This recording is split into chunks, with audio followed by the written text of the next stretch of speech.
Bon, continuons toujours sur la partie de ton projet que tu estimes ne pas voir comme tu veux. Voilà, sur le résultat, tu estimes que tu n'as pas le résultat que tu veux et tout. Je te partage une petite clé. Nous tous, on a fait cette erreur. Autrement, je pense que la plupart des personnes... Moi-même, j'ai eu fait cette erreur. Tu sais comment il faut agir? On a parlé de la réalité. Tu dois agir sur ta réalité. Sinon, tu vas subir ta réalité. Une fois que tu as fini, tu as posé ton intention dans l'attention, comme on l'a dit la dernière fois, il faut que tu agisses sur la réalité. Maintenant, comment concrètement agir sur la réalité? Je te partage quelque chose de très basique. En anglais, on parle de input et de output. Tu vas te focaliser sur ce que tu donnes, sur ce que tu fais, sur tes actions. Dis-toi que ce que tu sèmes là, c'est ce que tu récoltes. Et donc ici, on va porter l'attention sur tes actions au quotidien en fait. Et la répétition, c'est la clé. Hein. Tu vas répéter, toujours dans une amélioration constante, bien sûr, on s'entend. Tu vas répéter certaines actions à partir de ton plan, de tes objectifs et tutti quanti. Mais tu portes l'attention sur tes actions, sur ce que tu sèmes. Prends l'image d'une fleur.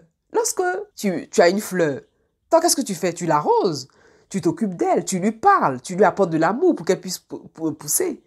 Est-ce qu'il te vient à l'idée de déterrer chaque jour? Enfin, quand tu vois un peu, ça pousse, tu déterres un peu la fleur pour voir si ça pousse, mais tu vas l'abîmer.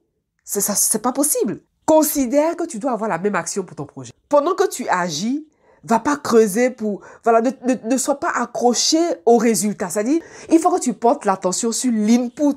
C'est-à-dire, comment tu poses ton action, surtout dans le début, c'est ce qui est le plus important. Après le résultat, je veux dire, ça ment pas en fait. Comme on dit, ça ment pas. Les résultats viennent.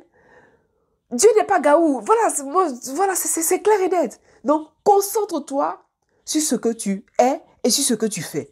Ne t'accroche pas trop aux résultats, au risque d'être déconcentré dans les premiers temps parce que tu vas estimer ne pas avoir les résultats que tu veux.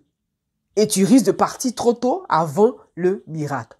Pense à tes actions et quelles sont les actions que tu poses. C'est pour ça que la dernière fois, je t'ai encouragé à tout noter. Je t'ai encouragé vraiment à faire du reporting.